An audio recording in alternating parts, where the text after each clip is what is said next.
No! Oh, man. Oh, we're getting so punished. But again, I don't think we can go to 5. I think that was the correct keep. Okay, opponent's going to be ramping out of their minds here. Oh, for Pete's.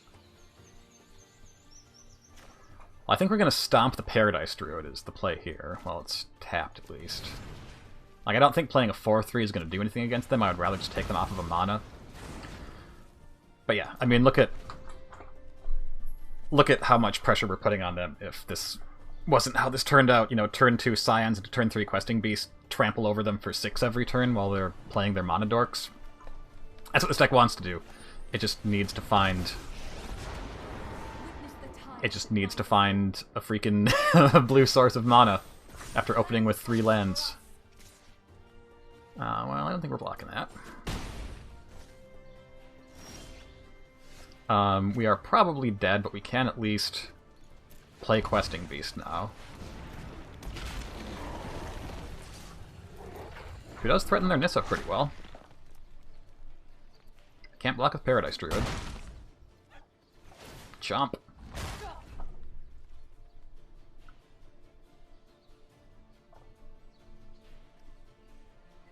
Double blocking Questing Beast with lands probably is not what they want to be doing.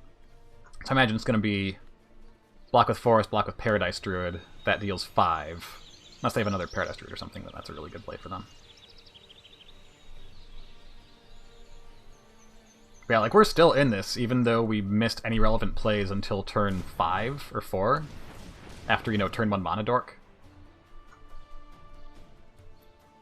We're probably going to start chaining Krasis here. Well, this is all green mana, so apparently not that. What are they doing for 9 green? This isn't Great Henge, because they have... Okay, there we go, and 1 blue. That is nice using those Castle Garen Briggs like this. So this is what, an X equals 9 Krasis, I imagine? Oh, and then they have the untap, so... Oh no, just 9. Just an X equals 9. That's pretty unbeatable.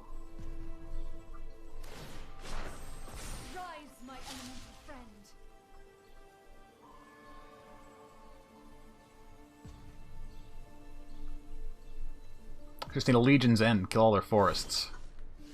Oh, for freak's sake.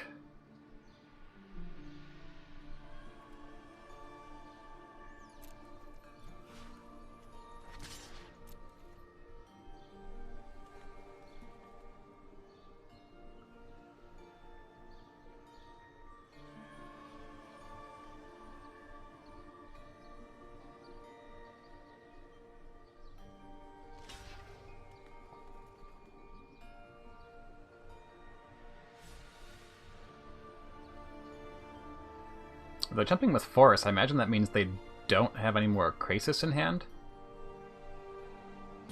Because every Forest represents a life and a card draw and 2 power and toughness. So that is good for us, because them chaining Krasis together is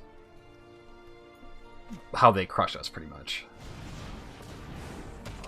Let's play this guy out. We can trade with a Forest. I imagine they're swinging with the Krasis here and then winning next turn, but, you know. If we can get a blue, we can ground their Krasis. I mean, it'll be a 12-12, but it'll be a 12-12 without flying or trample, so we can just chump it for a couple turns or kill it with Questing Beast and play another Questing Beast. Yeah, oh, I'm just imagining a world where we ever found blue mana in this game. And it's so oppressive. Okay, so Voracious Hydra fights down... I mean, if they want to keep their Hydra, they can fight Bone Crusher. I don't know why they did that, because this guy has trample, so I'm only stopping 3 damage by blocking, and we... Well, I guess they only put us to 1 if we do... No, they would put us to Xaxes next turn if we were able to block with that guy. So they could they should have killed Bone Crusher Giant, unless they were afraid of getting shocked, but I don't think that was the right thing for them to play around.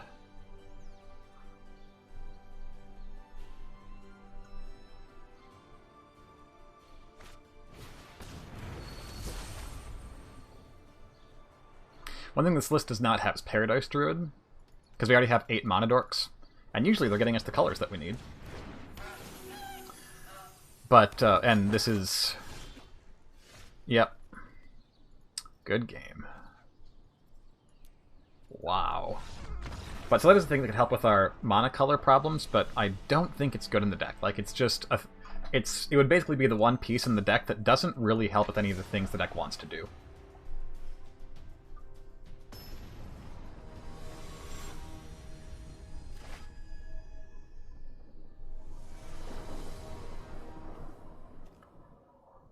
Well, that looks pretty good. We can get to Once Upon a Time. We can turn to Fabled Passage or Temple of Mystery to get our tap lands out of the way. Opponent mulligans. So those are all things in our favor. So we definitely want Stomping Ground.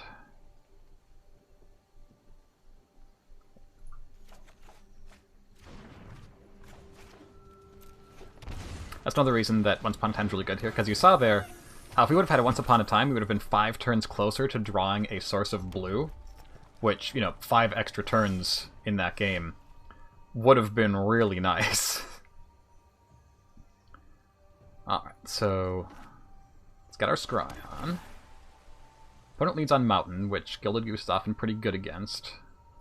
Did not want land number 5 right now. Even we do have a 5-drop, but I want to find a Planeswalker or a Questing Beast or something like that. And we have 2 Goose, 2 food. We'll be able to cast Hellkite next turn if we want to, if both these guys survive. Robber of the Rich, huh? Well, they don't get the trigger because we have too many cards in hand for that. Having none of your shenanigans, Robber of the Rich. So I think we're shocking this in so as not to eat a food and tap one of our guys down. Or, well, so as to only eat 1 rather than eating 2. And then Wicked Wolf. Activate you, make green. Sack that. Eat Robber.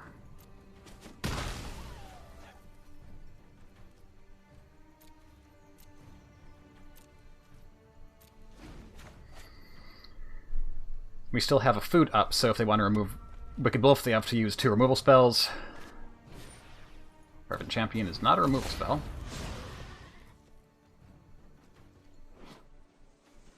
Hello there, Javier Dominguez.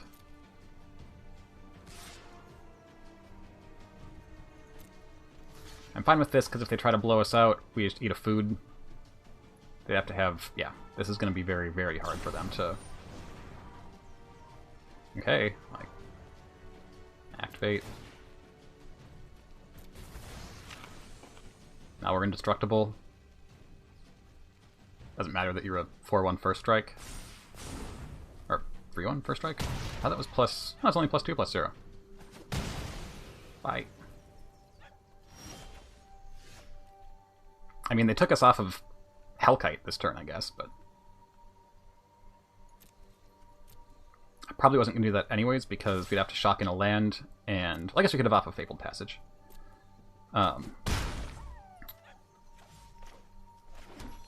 And also,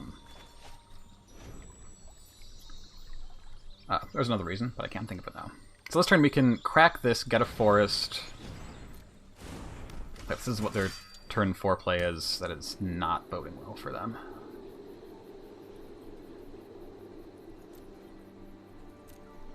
Okay, so we'll use this. We're a very, very green heavy deck. And we've got another source of red in our hand, so we're going with forest again. And then this guy will make a food.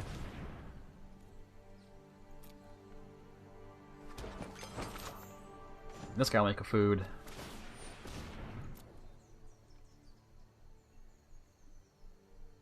And now our Wicked Wolf is very wicked and very indestructible for coming turns.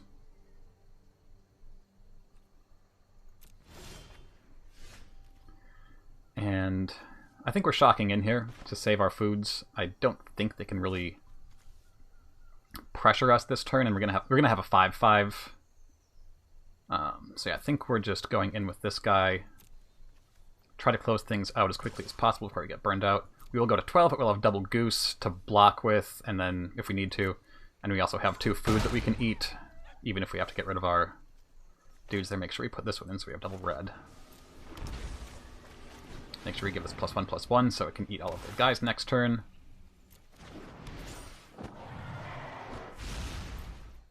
And say go.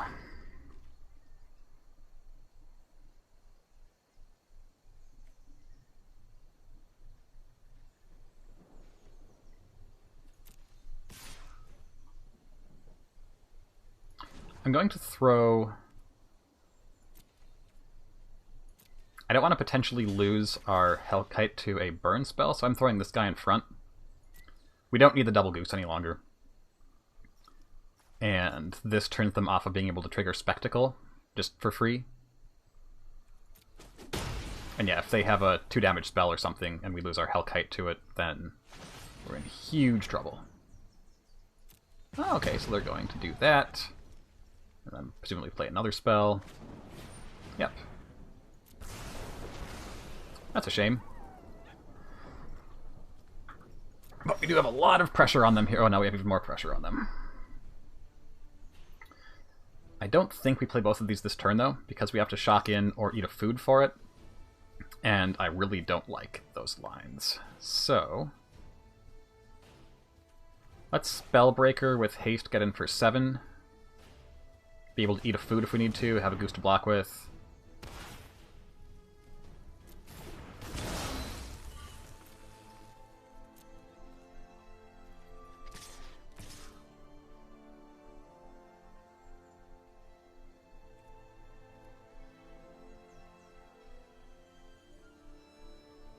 Yep.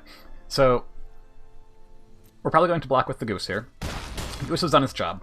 They are now dead on board to us playing the Royal Scions next turn. I'm going to play this. I don't feel like we're looting it away next turn, and I don't want to have to shock it in.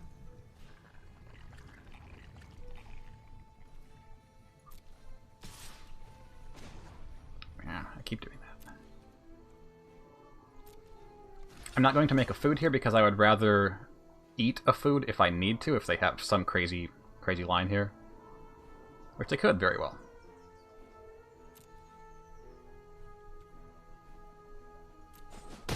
And if they have, like, you know, a removal spell for our wolf or something, and I guess they need a removal spell for both of these, or they're just dead. Or a blocker and a removal spell. Okay, yeah, so see, and that's why we're blocking there, because I don't care as much about the 3 damage, but I really care about them not being able to just 1 mana light up the stage. Okay, they have died. We will eat a food. Delicious pie. Just to be incredibly safe. Okay, and there's an Oko. Doesn't really matter.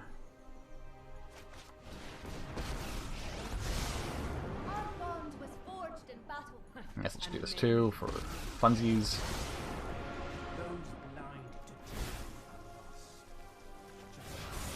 Now you also have trample. We'll just make another food, because... oh no, we'll turn this food into a creature. We don't need to pump Wicked Wolf, so... there we go. That was very overkill, I realize, but... Red deck wins. I've been in situations where it's like, yes, this game is over, and then I do something loose, and then I just die somehow. So even if my opponent is completely tapped out and has no blockers, even if they have no cards in their hand, and no Experimental Frenzy out, I will still play like that, because I was going to say I've been burned before, and then I realized how lame of a joke that is. It was not supposed to be a joke, or lame, but it was. And then I said it anyways. We are getting some really, really sketch opening hands with this. I think this is another unkeepable one. That's much, much better. Question is, what do we put back?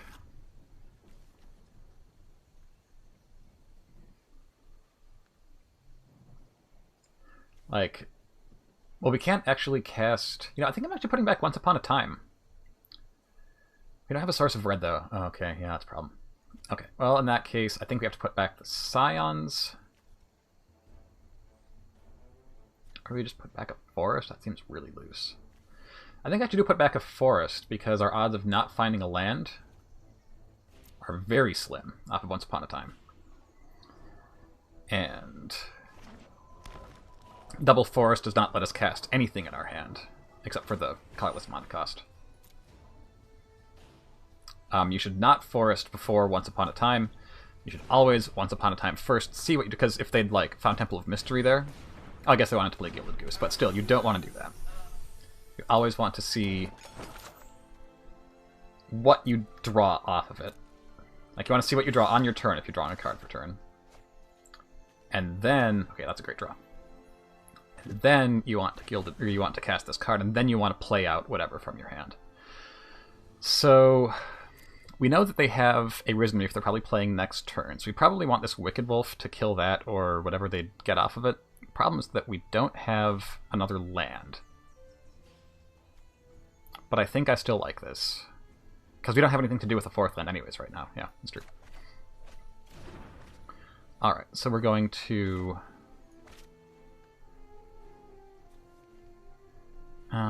is there a reason to do one versus the other? Yes, we have to do... We don't have to, because we can shock this in next turn, that gives us blue. Or that gives us red. This gives us blue. Yeah, okay. So you can play that. Sorry that took so long to figure out.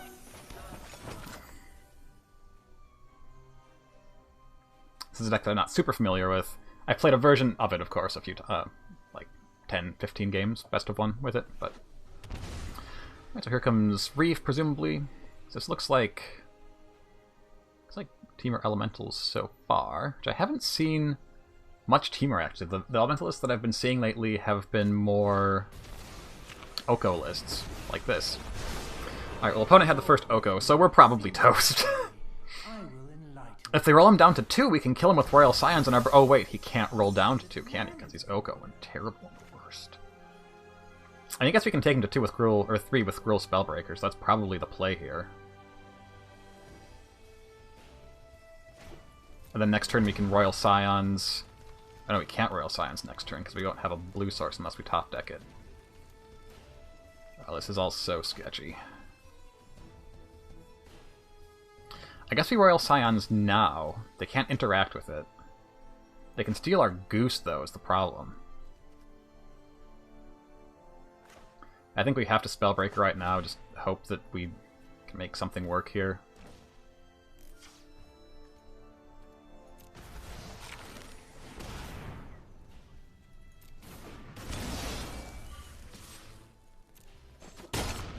So hostile to the truth. So hostile to the truth. That's not what you're experiencing right now, Oko. That is you being a terrible person and me hitting you for it. That is nothing. That is the truth. You are the one who is being hostile to the truth right now.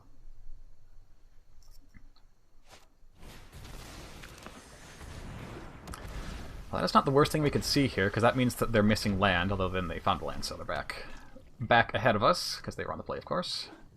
And we mulled again. Oh, they actually had a land, but it was going to come into play tap. So that was very good for them, actually, because then they found the land, and that makes this come into play on tap. So if they have another 1-drop in hand, they are pretty set. And all your cares are gone. Okay, so if I can get an untapped blue source here, Royal Scions lets us push 4 damage through onto Oko because of the trample on Spellbreaker. And I imagine they don't. Yeah, that's not what we wanted to see. Okay, so we can't do anything for 3 with what we have out, so the play is Temple of Mystery. I mean, technically this gets us more blue, but it's so slow. I mean, we don't need more blue now anyways. So we continue to hit this terrible person. My Oko list, Oko Nissa list, is literally named Terrible People. Because it's just full of terrible people.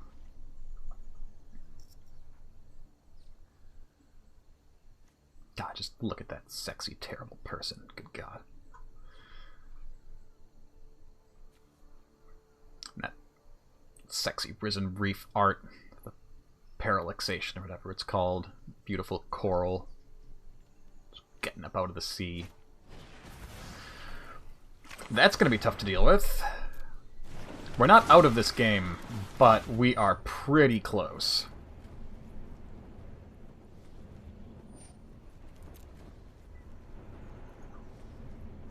Oh, they're a Thunderkin Awakener list. Do not see as many of those. What have we bottom here? Oh yeah, second Gilded Goose.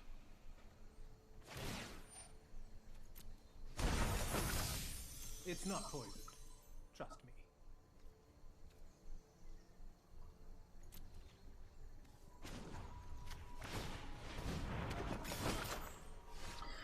me. Yuck. We can play Skargan Hellkite here, but we can't get past Cavalier of Thorns is the problem. But I think that is probably the play. I think that the play is probably play Skargan Hellkite. And then we can give it First Strike and Trampled next turn, which trades favorably with their... I mean, it doesn't trade favorably, it just kills their Cavalier of Thorns straight up if they block with it.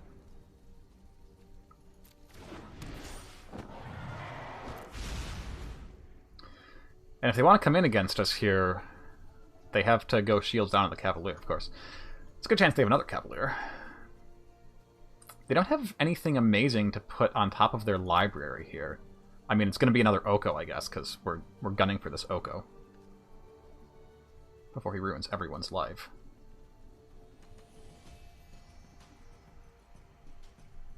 And we could have made this a 4-4 to not be swappable with Oko, but I felt like getting the pressure on there on that turn so that he couldn't just start, you know, swap a food for a goose or something like that, which would have been really good, because then we wouldn't have been able to ramp ourselves. I felt like we had to take him off of that immediately. And I still do. I still hold that belief. I invite you to change. Oh yeah, our Hellkite's a 4-4 now. Yeah, it feels pretty bad. Yeah, I don't think we come back into this game. I probably shouldn't have played that Hellkite. I should have played Wicked Wolf and killed Risen Reef, but yeah, definitely was not thinking that one through. I think the correct line might have actually still been to play it and just hope, because if we do that line, we are just so dead on board to this Oko. And if we do this, because Oko has so many modes, I think our best out actually is let him do his thing, hope that whatever it is isn't turn Hellkite into a, well, 4-4, but 3-3. We are going to kill this and then say good game. Actually, no. We're going to do this. At least play the Royal Scions. I appreciate clean victory. Add a bit of style doesn't hurt for the realm.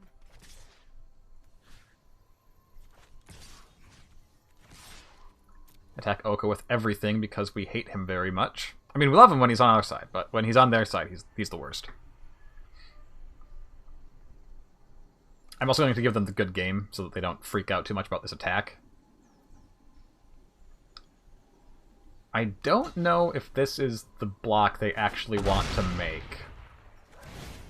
Because, like, they get to put an Oko on top, but it's like they can put Oko... I guess they can put Once Upon a Time on top. That's pretty good. So, really what we did with this attack is we taught them, watch out for the Royal Scions. They will screw you up bad. So, this attack served a purpose. Our opponent... Yeah, they get back, like, Cloudkin Seer on top. I mean, that's good. That's 2 draws, so I guess that is pretty good, actually. But I would rather have a 5-6 reach that can just shut down our entire side than 2 cards when they're already drowning in card advantage over there. Anyways, just my thoughts. But yes, we taught them how Royal Scions work, and now we are going to scoop because they are going to crush us. I don't think we have a line to this game, even with them making that bad block there. So, we are now done. We went 6-2. That is way better than I was expecting. We did not, of course, get the 12 or anything like that, but that is just fine. Yeah, we had one game where we just lost to... We have 4 Monodorks, 4 Once Upon a Time, like 12 or something sources of blue. We have to draw any one of those cards, and we're great, and we never drew any of them. And then we had one where our opponent just landed Oko turn 2, and we could never keep up. And that is basically why I brought this deck, because turn 2 Oko is insanely broken. Minor humble brag, but if you watched the Planeswalker video, I said that... I don't think I actually said that that was my call for best card in the set, because the whole set hadn't been spoilered yet, but I definitely said that that was the most powerful Planeswalkers in the set, and that all of them were pretty pushed, and that Oko was going to be the one that comes out early and just wins you the game, because you can't really deal with it on parity in most circumstances, and it will just outgrind you like that, and it's so hard to kill a Planeswalker that goes to 6 immediately or goes to 5 and protects itself. On turn 2... Turn 2. It's so nuts. So anyway, yeah, that's why we brought this deck, and it turns out that we were right to do that, because we lost once not being able to play Oko, and we lost another time to our opponent having Oko and us not having Oko, so playing everything around Oko seemed to be the right call. And the thing that, one of the reasons that I think this deck is really good, so if you're in, it's only like a couple hours, like 12 hours or something before this event ends, but if you're one of those people who's looking for a deck for this event, I definitely recommend something like this, because I don't think that this deck, like, we saw it perform against aggro and we saw it perform against midrange very, very well. We didn't go up against any control, if I remember rightly, or any Field of the Dead decks, which surprised me, because there's a lot of Field of the Dead out there. I guess it's not a super fun deck to play, so when you're experimenting like we are and just trying to have fun, maybe it's not as much fun for as many people. Some people like it, I know, but anyway. Putting that aside. So while this deck isn't the best against anything, it feels very good against everything, basically. I found that I have a hard time against Reanimator, which is almost non-existent. And if Stacks or Jund Adventures, any of the Adventures decks, start going off with all their huge card advantage, punish you engines, then you're in a very hard spot. But because this deck is really aggressive and is playing around those incredibly undercosted, overpowered turn 2 Planeswalkers, 3-mana turn 2 Planeswalkers consistently, it seems it's just good against everything. Like, there are no matches that I feel like I am completely unfavored, or like I can't fight my way back into this, or like, you know, at worst I feel like maybe I'm like a 45-55, or 40-60 even feels way lower than I would put any matchup that I've seen with this deck. And these cards were great additions, so that's helped a lot too. As you saw repeatedly, I'll definitely, if I want to play this deck, make those 3 Spellbreakers to round them out, and the 3 Hellkites. But, so yeah, we saw how that worked out, basically. It's like, our opponent's playing aggro creatures. Well, guess what? We have Wicked Wolf, we have Bone Crusher Giant, which has underperformed for me, I'll admit. I thought it was going to be better than it is. But Wicked Wolf and Bone Crusher Giant have both been good, at least. Wicked Wolf has been fantastic in this deck with all the food that you have. We have Ramp to get ahead of you, even if you play first. We have these Planeswalkers that just make your lives miserable. We have Reach because of the Royal Scions and Skargan Hellkite having flying. And we have Trample on our guys. And Death Touch. And, of course, the Royal Scions plus Questing Beast is, like, the reason... Well, Oko is the first reason to play this deck. The second reason is Questing Beast plus... sorry for the bump there. Plus the Royal Scions. We saw how powerful that was. The first strike, like, our opponent just stone lost to that because they didn't realize how powerful it is to have a 6/4 first strike, vigilance, trample, haste, death touch, all those things. So yeah, against those aggro decks, we're killing their guys, we're ramping ahead of them, and then we're just closing out games so fast and they can't block our threats most of the time. And then we have mid-range matches where, yeah, okay, you can outvalue us, but assuming you don't land the Oko first, like we saw in that last game, we're just going to kill you. And we're going to kill you while generating this incredible board presence through Oko and through 2-for-1ing you repeatedly.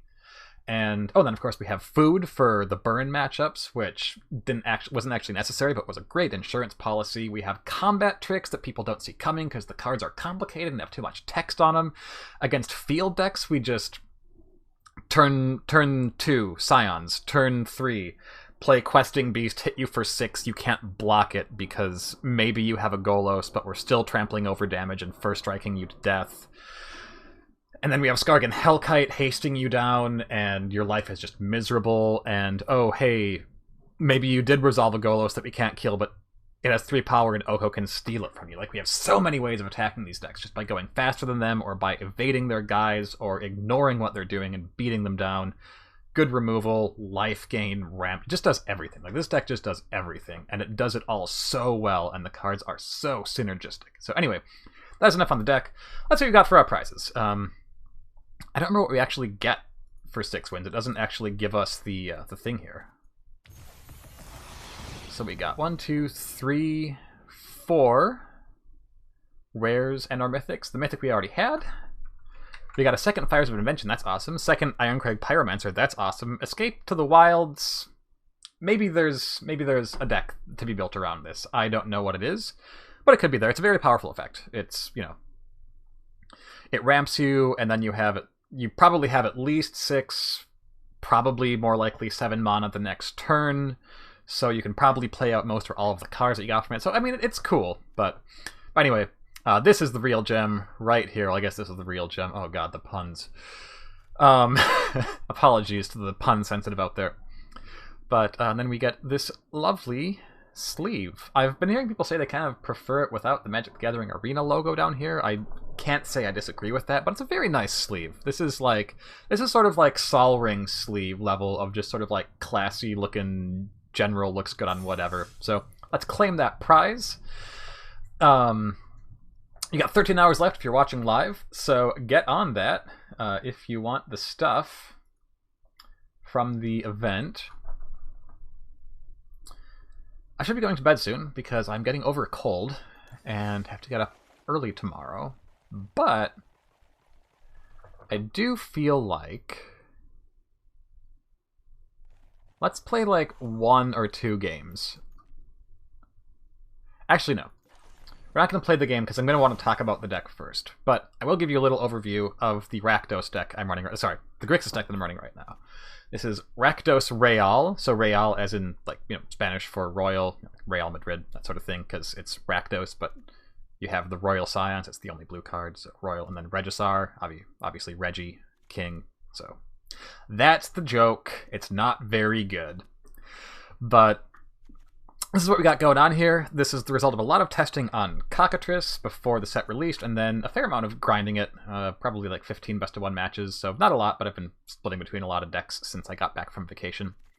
So this is a lot like the previous decks, where we are just doing a aggro deck that can also play control when we are being out-aggressioned, which is more frequent because we have an extra 8 shock lands in here.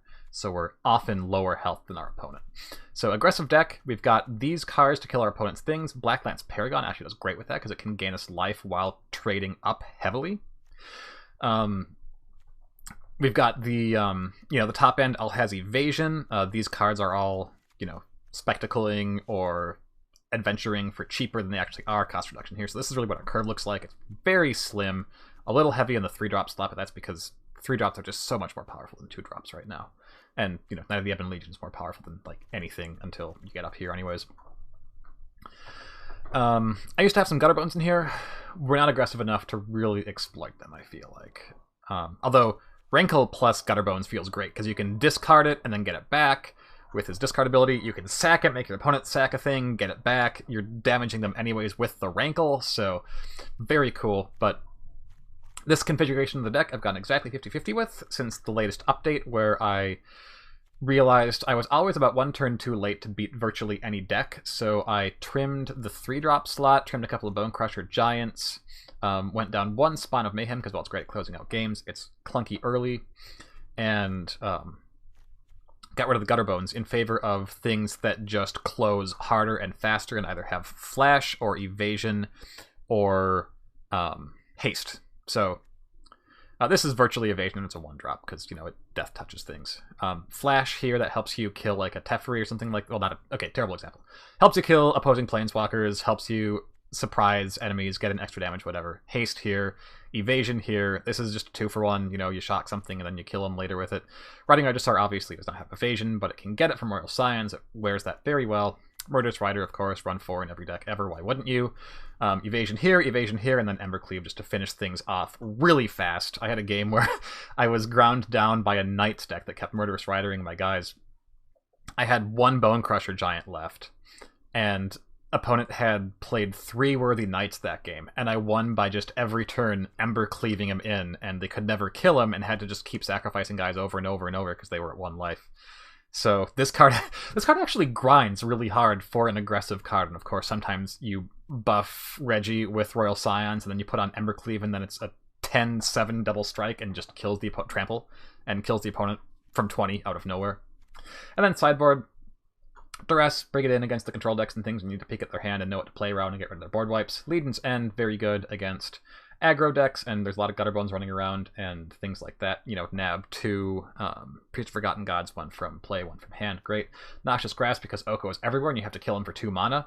Engrath's Rampage, same reason, but also, so we have 2 more. And then also, this can be used to make your opponent sacrifice a Great Henge, which if you run into, this deck cannot beat Great Henge, pretty much. So this is a way of getting rid of that, because they're not going to have another artifact under almost any circumstances.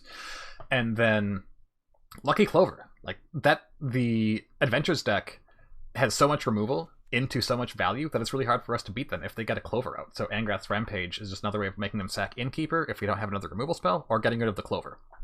Bedeck Bedazzle, which actually is great in aggressive matchups where we just want to kill their little guys, and also is the only way that we have of dealing with a resolved Field of the Dead, which, speaking of which, Unmoored Ego, get rid of Field of the Dead, get rid of the Dance of the Manse, or, you know, Fires of Invention. You probably don't name fires, actually, but maybe if you get it before they can get it out. But anyway, that's what we got going on here. So that's what I've been working on. This has been my major pet project, along with the Teamer deck. And yeah, speaking of the Teamer deck, I guess we'll just show that one more time before we log off, and then we will be done, I swear. So what did we feel like worked with this deck? We saw Once Upon a Time be very clunky, but we also saw a couple of times where it was necessary to find our colors. And I think that finding your colors in a deck like this, where we're kind of greedy and we saw ourselves, I mean, we only have 8 blue cards, granted, and 4 Gilded Goose helps with the color fixing. We did see Fabled Passage be very, very bad here, so I'm going to replace that with probably the last Steam Vents. Let's just do that right now. It might actually be right to run 0 Fabled Passage and run a Temple of Mystery, because yeah, no, we should definitely put in 2 more temples over the passages. That is a good lesson to have learned from this, because as we saw, it's great to put Temple of Mystery in off of our Boreal Grazer. That is literally the best card we can put in off of it. And Fabled Passage is the worst card we can put in off of it, because it's going to come into play tapped, and then its land is going to come into play tapped after you sack it, unless you're late in the game, at which point ramping off Grazer is pretty much irrelevant. So yeah, that's a very, very good swap. Let's definitely do that. Spellbreaker is pretty much the only card in this deck that has 0 synergy. Like everything else in this deck is part of like a well-refined machine. And then Spellbreaker's just here. But it's just here because it's really good. Like, haste is very important in this format, and trample is very important in this format. And having 4 toughness guys just to like wall your opponent's side for a turn, or to beat in with haste on the other hand, to, you know, kill their planeswalker. Those are so powerful, and it feels completely worthwhile to have this guy in here, even though it's not gelling with the rest of the machine of this deck. It's just increasing the power level by so much. And we saw how good Skargan Hellkite was. I don't think I like the 4 that Hoagland was running. I think I like it at 3, especially because we have Once Upon a Time that late in the game can find us a Hellkite to close out the game with. And sometimes it gets killed, sure, but we have so many removal targets that we've probably exhausted a lot of the removal anyways, so I think the number of times where we saw this early and it was bad for us, or I guess we usually mulliganed it away, but we did draw one immediately after that, I think. So I think that with that, I want this at a 3 of. But yeah, as we said, haste is so good, flying, you know, any type of evasion is so good, and the one game where we were able to activate the ability, it just closed like a freight train. Like, the opponent was completely out of that game at that point. And you can play it as early as turn 3 in this deck, which is insane. Not as insane as turn 2 Oko, as we have seen in every game that has happened. I should go back over this and just see the ratio of who won the game and who was able to play Oko when. Like, the 2 games that we lost, we never played Oko. And the games that we won, we were playing Oko early pretty consistently. So, anyway, Oko, before we go, this will be my last thing. Thank you for joining me for this little deck tech here, for the little revisions. I'll definitely be crafting that. I will probably make a video about this at some point. Some people are saying that Oko is like Teferi, and that is true in that they are both powerful planeswalkers that cost too little for their effect. But they are terrible for opposite reasons. Oko is a wonderfully designed card that has poor balance. Teferi is a perfectly balanced card that is terribly designed. So that is the difference there. I'm going to let that percolate. I'm a board game developer, so I love thinking about things like design and development of cards and how cards get made and things like that. And cool things where like someone designs a card and someone else develops the card, and then you end up with things like the copycat combo with Saheeli, where there's a turn 4 standard combo that goes infinite and attacks your opponent down from nowhere. So that's cool. But yeah, I love thinking about things like that, and we'll just leave you with that thought there. Chew on that, percolate on that, watch for the video. Where I will go into that in more detail. I haven't recorded it yet, so I don't know when it will go up, but I hope to do it sometime, hopefully this week or next. So anyway, speaking of next week, I will be back on my regular schedule, so Tuesdays and Saturdays with Magic the Gathering, potentially other days as well with Magic, or maybe some more Queen's Wish, maybe some... I've been thinking about doing some retro adventure games, because Queen's Wish has been giving me that itch, you know, Avernum, Exile if I can find it, Realms from Vanisoft from way back in the day. I guess that was about the same time as Exile, actually, but it feels longer ago because it hasn't been updated since, you know, having revisions like Avernum. But anyway, so let me know in the comments if you would like to see things like that, other types of things you would like to see me and or Chris cover. Let us know what we could do better with the videos. I'm really excited to be back here, so I'm talking faster again, and I apologize for that. I am working, and will continue to work on that particular fault of mine. But yeah, thank you so much for joining. This was a ton of fun. This event was great. Thank you so much, Wizards of the Coast, for putting it on. Thank you for joining us. Give us comments. Let us know what you think. Give it a like, subscribe if you liked it, thumbs down if you didn't, and let us know what we can improve. Thank you very much for joining me. This has been Ben with the Tiger's Den, bringing up Streamlabs so I can close it down now, and I will see you guys all later. Take care.